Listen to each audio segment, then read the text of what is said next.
오늘 우리에게 주신 말씀 보겠습니다.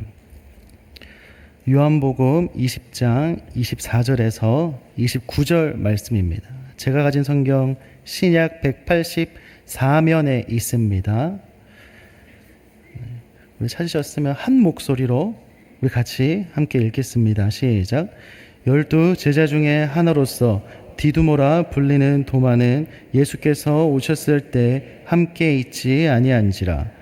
다른 제자들이 그에게 이르되 우리가 주를 보았노라 하니 도마가 이르되 내가 그의 손에 못자국을 보며 내 손가락을 그 못자국에 넣으며 내 손을 그 옆구리에 넣어보지 않고는 믿지 아니하겠노라 하니라. 여드레를 지나서 제자들이 다시 집 안에 있을 때에 도마도 함께 있고 문들이 닫혔는데 예수께서 오사 가운데 서서 이르시되 너희에게 평강이 있을지어다 하시고 도마에게 이르시되 네 손가락을 이리 내밀어 내 손을 보고 내 손을 내밀어 내 옆구리에 넣어보라. 그리하여 믿음 없는 자가 되지 말고 믿는 자가 되라. 도마가 대답하여 이르되 나의 주님이시요 나의 하나님이시니이다. 예수께서 이르시되 너는 나를 본고로 믿느냐? 보지 못하고 믿는 자들은 복되도다 하시니라.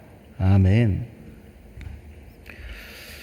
여러분, 성경에서 의심하면 떠오르는 대표적인 인물이 있죠. 아마 많은 분들이 도마를 떠올리실 겁니다. 의심 많은 도마, 부활을 믿지 않았던 도마.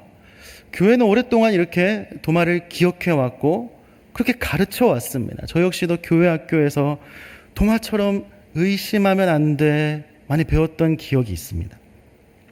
왜냐하면 도마가 오늘 말씀 25절에 보면요 이렇게 이야기를 합니다. 내가 그의 손에 못자국을 직접 봐야지만 그 못자국에 내 손을 넣어보고 그 옆구리에 내 손을 넣어보기 전까지는 믿지 않겠다라고 아주 강하게 이야기하고 있죠. 예수님의 부활을 부정하고 거부하고 있습니다. 어떻게 예수님의 제자가 이럴 수가 있지? 정말 의심 많고 믿음이 없어 보이죠. 그러나 오늘 저는 이 도마를 다시 한번 들여다보려고 합니다. 정말 믿음이 없었을까? 정말 의심만 가득한 도마였는가? 새로운 관점에서 진짜 그 안에 담긴 도마의 진심을 보고 싶은 거죠. 도마가 왜 이런 말을 해야 했을까? 그 심정이 어땠을까? 저는 오늘 이 도마의 변호인이 되어서 도마의 진짜 마음을 변론해 보려고 합니다. 한번 잘 들어보세요. 우선 우리가 짚고 넘어가야 할 사실이 있습니다. 도마는 부활하신 예수님을 아직 혼자만 만나지 못했다는 거예요. 다른 제자들은 지금 다 만났습니다. 예수님을. 그런데 도마만 지금 못 만나고 있는 거죠. 우리 24절 말씀 같이 한번 읽어볼까요? 시작. 12 제자 중에 하나로서 디두모라 불리는 도마는 예수께서 오셨을 때에 함께 있지 아니한지라. 도마만 없었다는 거예요. 다른 제자들이 예수님을 만날 때 도마만 거기 없었다. 아직 도마만 예수님을 만나지 못했다라는 겁니다. 더 나아가서 사실 도마만 못 믿은 게 아니었어요. 성경에 보면 예수님의 다른 제자들도 전부 예수님의 부활을 못 믿었습니다. 제일 처음 여인들을 통해 부활의 소식을 듣게 되잖아요. 그런데 제자들이 여인들에게 허튼 소리 하지 말라며 다그칩니다. 우리 누가복음 24장 말씀에 이렇게 되어 있죠. 허탄한 듯이 들려 믿지 아니하였다. 그리고 또 마가복음에 보면요, 그것을 듣고도, 부활의 소식을 듣고도 믿지 않았다라고 성경은 이야기하고 있어요. 이렇게 예수님의 부활을 처음부터 믿었던 제자는 사실 한 명도 없습니다. 그런데 왜 하필 도마만 의심의 아이콘이 되어서 2000년이 지난 지금까지 오해를 받고 있을까? 이거 참 도마 입장에서 억울하겠다 싶은 거예요. 그래서 제가 도마의 변호인이 되어서 오늘 도마를 변론해 보려고 합니다. 다른 제자들이 먼저 예수님을 만났을 뿐이지 도마는 그 자리에 없었던 것뿐인데, 만약 도마도 그날 예수님을 만났다면 도마도 똑같이 믿었겠죠. 상황이 달랐을 뿐 도마가 특별히 더 의심이 많은 사람은 아니라는 거예요. 우선 여러분 도마가 어떤 사람이었는가 한번 살펴보겠습니다. 요한복음 14장에 보면요. 예수님이 십자가를 지시기 바로 전날 밤에 제자들에게 이야기합니다. 내가 이제 너희를 떠나게 된다. 그러나 너희는 내가 어디로 가는지 너희는 알 거야. 의미심장한 말을 해요. 이 말을 듣고 도마가 이렇게 대답하는 거예요. 도마가 이르되 주님 어디로 가시는지 우리에게 말도 안 하셨는데 어떻게 우리가 알겠습니까? 라는 거죠. 목적지도 안 알려주셔놓고 우리가 어떻게 길을 알겠습니까? 알려주셔야 알죠 라고 하는 거죠. 굉장히 지금 심각한 분위기거든요. 다른 제자들은 그래서 분위기 파악을 하고 가만히 있는데 도마는 이렇게 따져 묻고 있는 거예요.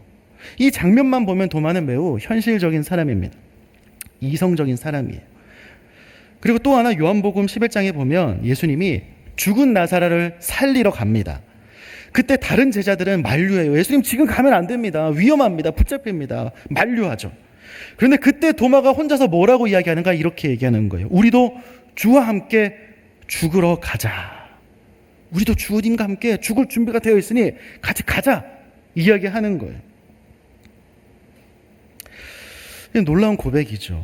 물론 온전한 정말 믿음의 고백까지는 아니지만 그래도 예수님과 함께 죽겠다는 그 마음만은 있었던 건 확실합니다. 예수님께 정말 올인했던 제자였죠. 그러니까 이 도마는 현실적이고 논리적인데 예수님을 위해 목숨까지 버릴 각오가 있었던 사람입니다. 여러분, 이성적인 사람은 감정에 휩쓸려서 허튼 소리를 하지 않습니다.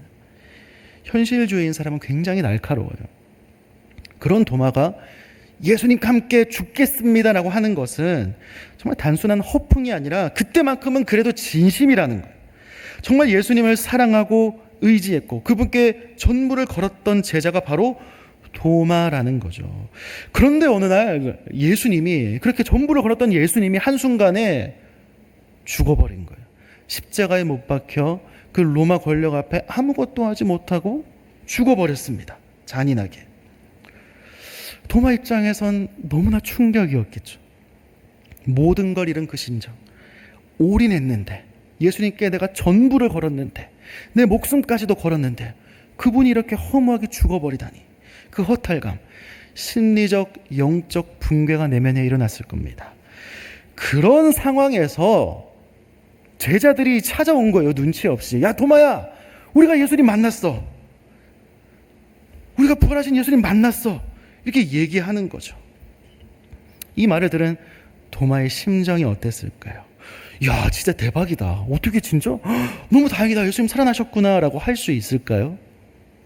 이것은 정상적인 사고를 가진 사람이라면 불가능합니다. 나올 수 없는 반응이에요. 그래서 도마가 25절에 이렇게 얘기하는 거예요. 내가 직접 그 못자국에 내 손을 넣어봐야겠다.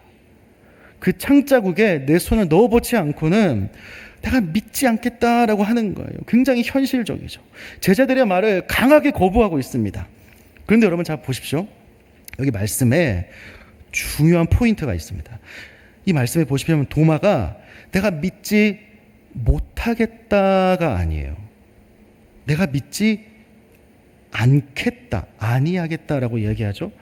내가 믿겨지지가 않아. 그런 말이 아니라 내 의지로, 내 선택으로 나 믿지 않을 거야. 강하게 그 부활을 부정하고 거부하고 있는 거예요. 이 한글 성경에는 믿지 않겠다라는 부정이 한 번 나오지만 사실 원어로 된 성경에 보면 2번이나 나오는 아주 강한 부정을 사용하고 있습니다. 여러분 이런 말이 있죠. 강한 부정은 긍정이다. 그래서 여러분 이 말, 도마의 말의 뉘앙스를 잘 캐치해야 합니다. 도마는 지금 예수님의 부활? 나 안 믿기는데? 어떻게 그런 일이 일어나? 거짓말 치지 마. 이게 아니라 나 예수님 안 믿을 거야. 내가 예수님 직접 만나기 전까지는 믿지 않을 거야. 내 두 눈으로 직접 보고 내 두 손으로 만져보기 전까지는 내가 절대 믿지 않겠다. 이렇게 이야기하고 있는 거예요. 그리고 저는 이 말에 도마에 2가지 마음이 있었을 거라 생각합니다. 하나는 서운함과 소외감이에요. 아니 왜 나만 안 만나 주셨을까? 왜 나만 쏙 빼놓고 다른 제자들만 만나 주셨나? 얼마나 서운하겠어요. 그리고 또 하나의 마음은 더 이상 실망하고 싶지 않은 방어 기제가 있었을 겁니다. 자신의 전부였던 예수님이 죽어버렸어요. 이미 큰 충격을 받았습니다. 상실감에 빠져있죠. 그런데 예수님이 다시 살아나셨다고? 내가 그걸 믿었다가 아니면 어떡해? 그러면 난 더 무너질 텐데. 그 마음이 있었던 거죠.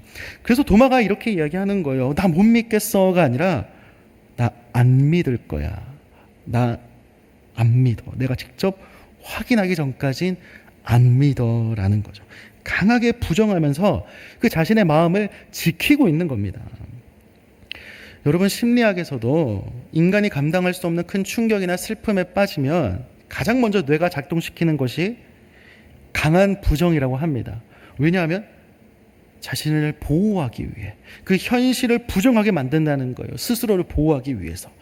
도마도 마찬가지인 것 같습니다. 도마는 지금 마냥 그냥 의심만 하는 게 아니라 예수님의 죽음으로 한번 무너진 그 마음이 또 한 번 더 무너지지 않기 위해 자기 자신을 보호하고 있구나, 그 마음을 애써 지키고 있구나 싶은 거죠. 제가 초등학교 때 이제 운동회를 하잖아요. 제가 다녔던 초등학교는 6년 동안 항상 운동회를 부모님과 함께 했습니다. 같이 달리기도 하고 부모님 모셔서 같이 게임도 하고. 그런데 저희 부모님은 식당을 하시느라 학교에 운동회에 잘 못 왔어요. 그래서 형이 오거나 뭐 아니면 이모가 오거나 뭐 그랬던 기억이 있습니다. 근데 그것이 어린 저한테는 너무나 서운한 거죠. 아쉬운 거죠. 나도 부모님 오면 좋겠다라는 뭐 그런 마음이 있는 거예요. 그러다가 또 한 번에 이제 운동회 시즌이 다가왔습니다. 그때 이제 부모님이 이번에는 꼭 갈게. 그 이야기 하는 거예요. 그런데 제가 거기다가 아니에요. 안 와도 돼요. 괜찮아요. 이렇게 말을 했어요. 왜냐하면 진짜 안 와도 되는 게 아니라 온다고 했다가 또 못 오면 어떡하지? 그렇게 기대했다가 또 실망할까봐 그 방어 기제로 그 어린 제가 말했던 기억이 있는 거예요. 안 와도 돼요. 괜찮아요.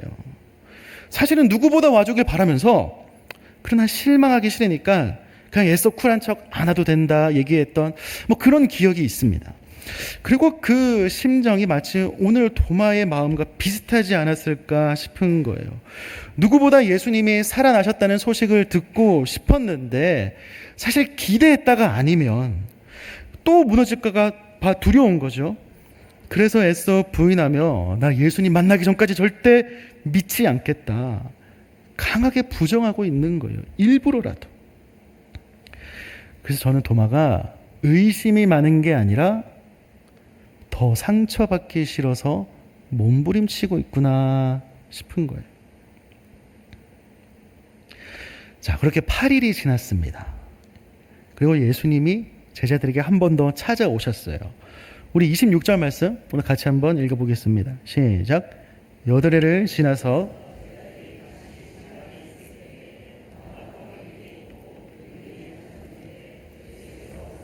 가운데 서서 이르시되 너희에게 평강이 있을지어다 하시고.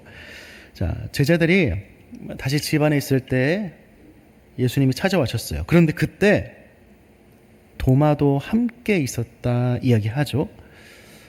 부활을 믿지 않는 도마가, 나 니들 말 안 믿어 소리쳤던 도마가 그럼에도 불구하고 제자들과 함께 있었다는 겁니다. 여러분, 이 사실을 우린 주목해야 해요. 그리고 24절도 한번 띄워주시겠어요? 원래는 도마가 제자들과 함께 없었습니다. 예수님이 죽으신 후에 제자 공동체를 떠났어요. 자기 살 길을 찾아갔겠죠. 그런데 예수님이 부활하셨다는 그 소식을 듣고 도마가 제자들을 떠나가지 않고 함께 있었다라는 겁니다. 아니, 부활을 안 믿었으면 떠나가야죠. 새 출발해야죠. 뭐하러 이런 정신 나간 제자들과 함께 있냐라는 거예요. 이전처럼 자기가 갈 길을 갔어야죠. 그런데 도마의 마음에 내가 혹시 이 제자들과 함께 있으면 나도 부활하신 예수님을 만날 수 있지 않았을까? 그 지푸라기라도 잡는 그 심정이 있었던 거예요. 입으로는 아니라고 막 부정하고 소리쳤지만 그 마음은 누구보다 예수님을 만나고 싶은 그 갈망이 안에 있었기 때문에 그 부활의 제자 공동체를 떠나지 않고 머물러 있었던 거죠. 정말 부활을 안 믿고 진짜 아무런 소망도 없었으면 떠나가야 됩니다. 일거리를 찾아서 가족들에게 가야죠.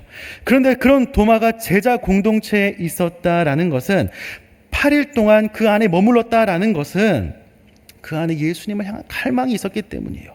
그런데 어찌 이것을 보고 의심이라 할 수 있겠습니까? 어찌 믿음이 없다고 말할 수 있겠냐는 거예요. 그 8일 동안 도마가 어땠을까요? 한번 상상해 보면요. 그 다른 제자들은 부활의 주님을 만나서 막 기쁨과 환희로 가득 차 있겠죠. 그런데 거기서 도마가 무슨 말을 할 수 있겠어요? 어떻게 그 대화에 끼어들 수 있겠어요? 자기만 빼고 다 예수님 만났는데 그 외로움과 서러움이 있었겠죠. 왜 나만 안 만나 주셨을까? 왜 나만 저 기쁨을 못 누릴까? 그 영적 소외감과 박탈감이 몰려왔을 것이고 동료 제자들의 들뜬 얼굴들을 보며 질투가 느껴졌을 거겠죠. 나 좀 만나 주시지. 왜 나만 안 만나 주셔서. 그 서운함. 그럼에도 불구하고 그래도 내가 여기 머물며 기다려보자라는 그 신락 같은 희망으로 8일을 그 공동체에 버티며 머물렀던 거예요. 그래서 저는 오히려 도마가 믿음이 없는 사람이 아니라 정말 성숙한 믿음을 가졌다 생각이 듭니다. 부활을 안 믿는다 소리쳤으면 민망해서라도 떠나야 되는데 끝까지 그 제자 공동체에 머물러 있잖아요. 자기 나름대로 몸부림치는 거죠. 그 힘든 자리를 버텨내는 거예요. 인내하는 거죠. 끊임없이 흔들리는데 그래도 그 공동체를 지켜내는 거죠. 이게 얼마나 위대한 믿음입니까? 얼마나 성숙한 믿음이냐는 거예요. 여러분, 우리가 인내하며 머무르는 곳에 은혜가 있는 겁니다. 우리가 버티는 그 자리가 응답이 있는 그 자리가 되는 거예요. 내게 주신 공동체, 그 섬김의 자리, 그 기도의 자리 우리가 머물러야 합니다. 우리가 버텨야 해요. 그래야 하나님의 은혜를, 하나님의 응답을 누리는 것이죠. 결국 그렇게 8일이 지났습니다. 예수님이 찾아오셨죠. 그토록 원하던 예수님을 만났어요. 그리고 예수님이 도마에게 가셔서 말씀하십니다. 27절 말씀 같이 읽어볼까요? 시작. 도마에게 이르시되 네 손가락을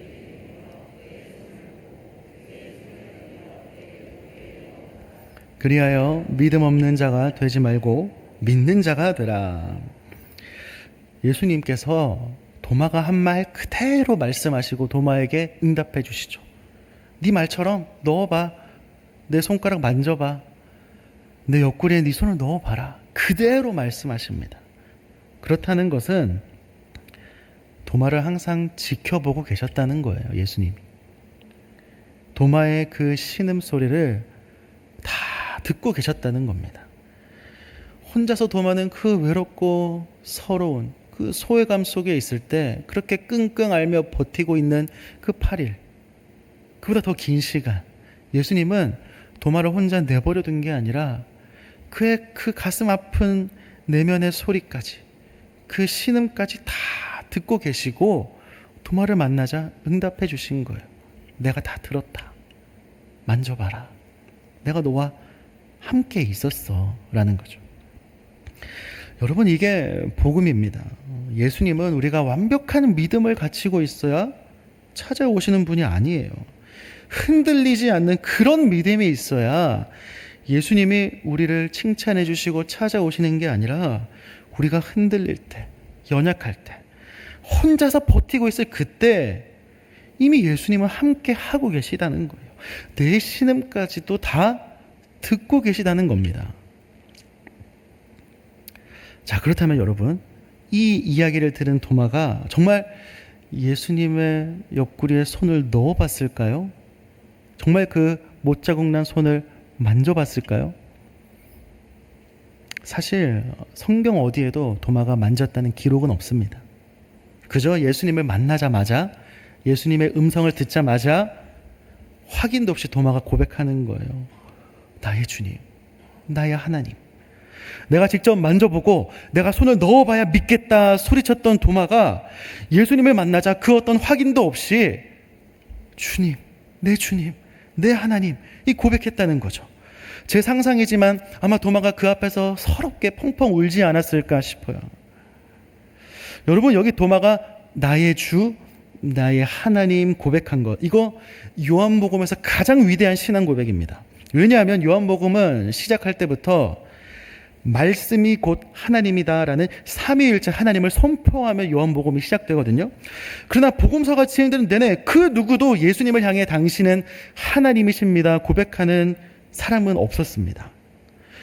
그런데 나는 믿지 않겠다 소리쳤던 그 도마가 그 누구도 하지 않았던 그 엄청난 신앙 고백, 나의 주, 나의 하나님, 그 삼위일체 하나님을 고백하는 것이에요.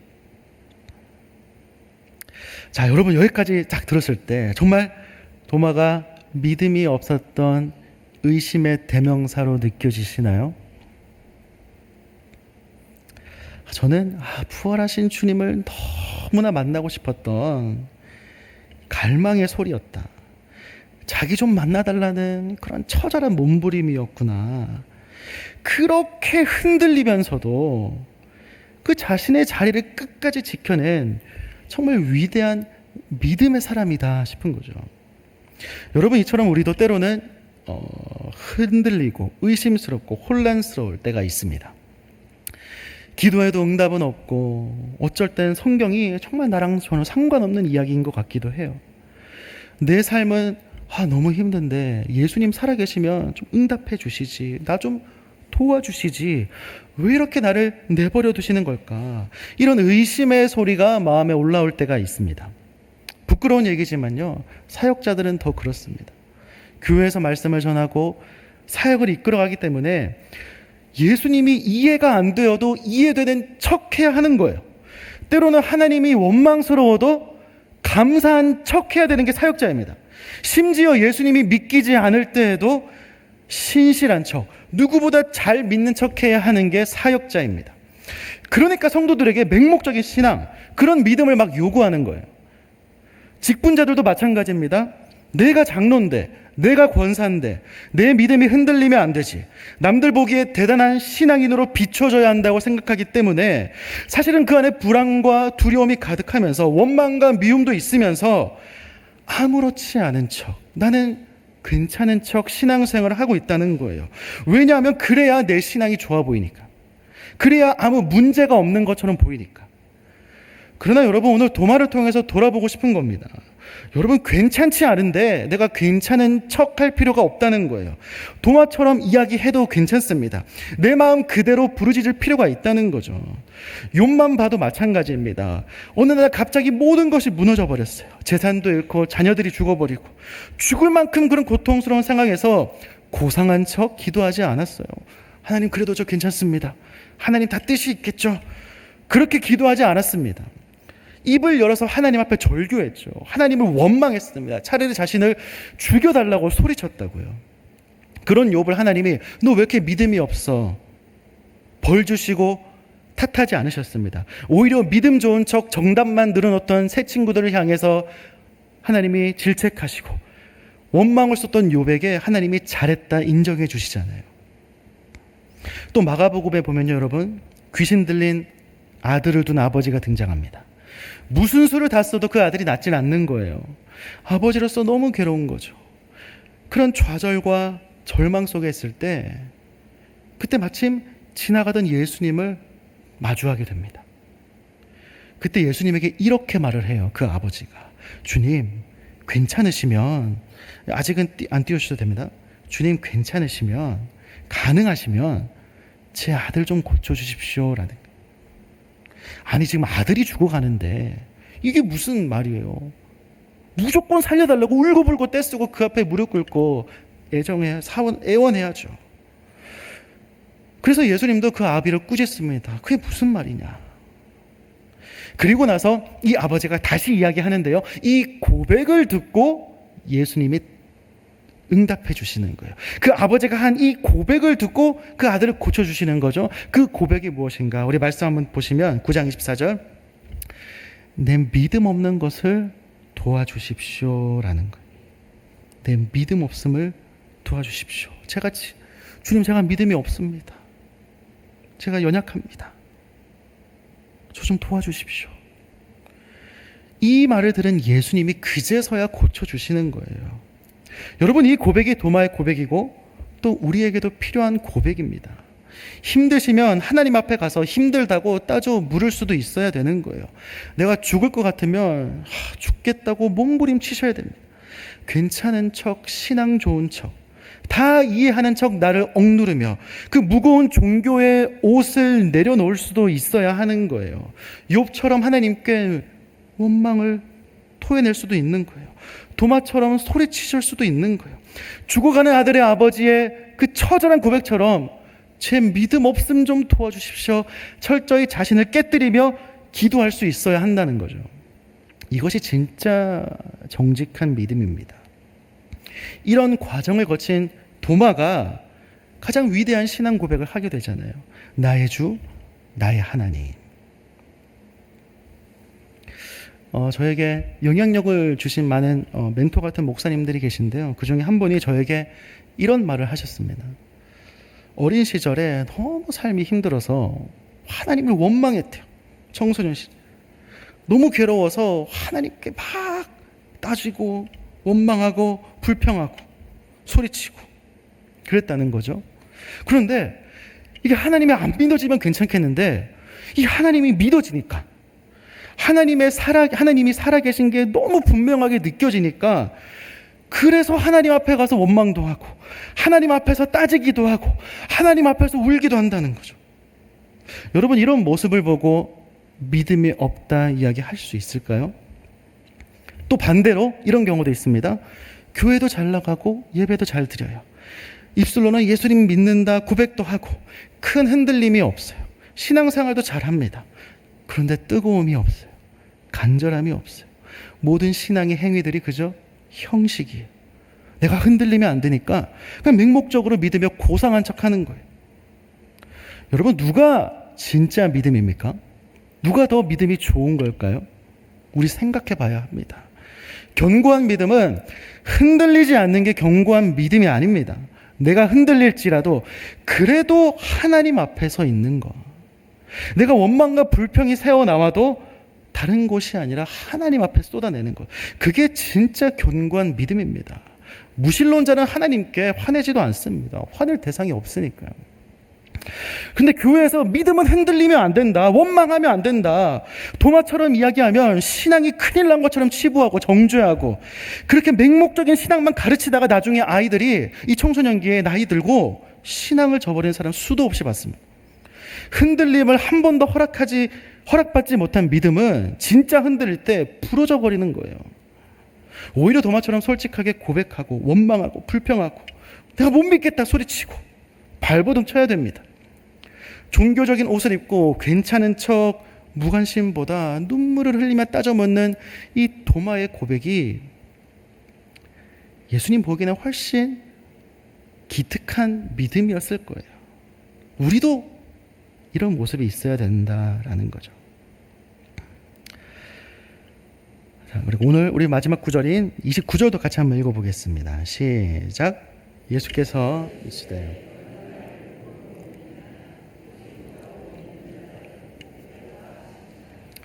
너는 나를 보아서 믿느냐? 보지 못하고 믿는 자들은 복되다 하시죠. 도마를 책망하시는 것처럼 보여질 수도 있습니다. 근데 요한복음은 늘 이 표적 신앙을 경계하거든요. 그런 의미에서 이 말씀이 나오기도 했고, 그러나 진짜 이 말씀은 당시 이 배경을 좀 살펴봐야 합니다. 요한복음은 사복음서 중에 가장 늦게 쓰였습니다. 예수님이 돌아가시고 대략 70년 정도 후에 쓰여진 책이에요. 그렇다는 것은 이 요한복음의 독자들은 예수님을 실제로 보지 못한 사람들입니다. 오로지 예수님을 전해 들은 2세대, 3세대 그리스도인들인 거예요. 그리고 이때 상황이 어땠는가? 요한복음이 쓰여진 상황, 기독교 역사상 가장 끔찍했던 박해, 도미티아누스 황제 때예요. 네로와 도미티아누스 때 가장 심했다고 하죠. 그 도미티아누스 때 이 요한복음이 쓰여졌어요. 로마 황제가 그리스도인들을 찢어 죽이는 거예요. 가족들 앞에서 잔인하게 죽여버립니다. 맹수들과 싸우게 하고 그리스도인들은 나무에 매달아 불태워 죽이던 때 예수님을 믿는다는 이유로, 사실 이들은 예수님을 한 번도 보지도 못했는데 한 번도 보지 못한 예수님 때문에 신앙을 지키다 이렇게 죽어버리는 거예요. 그때 쓰여진 책이 요한복음이에요. 그래서 오늘 이 말씀 보지 못하고 믿는 자들은 복되다라는 것은 도마처럼 의심하면 안 돼라는 것을 이야기하는 게 아니라 보지 못하고 믿어야 하는 그 신앙인들, 그렇게 죽어가는 자들, 더 나아가 오늘을 살아가는 우리들을 향한 위로와 축복의 말씀인 것이에요. 보지 못하고 믿는 자들은 복될 거야. 그리고 마지막으로 이제 이후에 도마가 어떤 삶을 살았는지 한번 살펴보고 마치겠습니다. 전승에 따르면 도마는 아무도 가지 않는 동쪽 인도로 선교를 갔죠. 사실 서쪽은, 바울이 떠났던 서쪽은 대부분의 제자들이 서쪽으로 갔죠. 로마의 통치권 아래서 헬라어라는 공용어가 있었고 좋은 길들이 있었습니다. 그런데 동쪽은 힌두교와 불교, 수많은 토착 종교가 지배하던 곳입니다. 언어도 문화도 완전히 다르죠. 안전망이 없는 고립된 땅으로 도마가 혼자 간 것이에요. 그래서 거기서 복음을 전하다 순교를 당하죠. 예수님의 옆구리, 그 창에 찔린 창자국에 내 손을 넣지 않고는 믿지 않겠다 얘기했던 도마가 그 인도에서 자신의 심장에 창자국을 받아내며 창에 찔려 순교하게 되잖아요. 여러분, 이게 도마입니다. 도마에 관한 오해가 좀 풀리셨을까요? 의심 많은 도마가 아니라 가장 정직한 믿음, 예수님 만나고 싶어서 몸부림쳤던 그 사람이 도마인 거예요. 그렇게 흔들리면서도, 그 안에 어려움이 있으면서도 끝까지 자신의 자리를 지켜냈던, 머무르며 버텨냈던 게 도마입니다. 여러분, 우리 이 도마를 기억해야 합니다. 그리고 우리는 깨달아야 돼요. 우리의 마음이 흔들리고 괴로울 때 그 마음 그대로 하나님께 들고 가세요. 고상한 척, 괜찮은 척 하지 않으셔도 됩니다. 그리고 도마처럼 우리에게 주신 이 공동체, 그 자리만큼은 버텨내고 인내하며 지켜내시기를 축복합니다. 여러분이 떠나지 않고 지켜내는 그 자리에 응답이 있을 줄 믿습니다. 그 자리에 반드시 주님이 찾아오십니다. 그 자리에서 우리 주님이 여전히 함께하고 계신 거예요. 도마와 함께 하셨던 것처럼. 그래서 도마처럼 우리의 신앙을 솔직하게 정직한 믿음으로 하나님 앞에 나아가서 하나님의 놀라운 은혜를 경험하시는 우리 전주 온누리교회 성도님들 되시기를 축복합니다.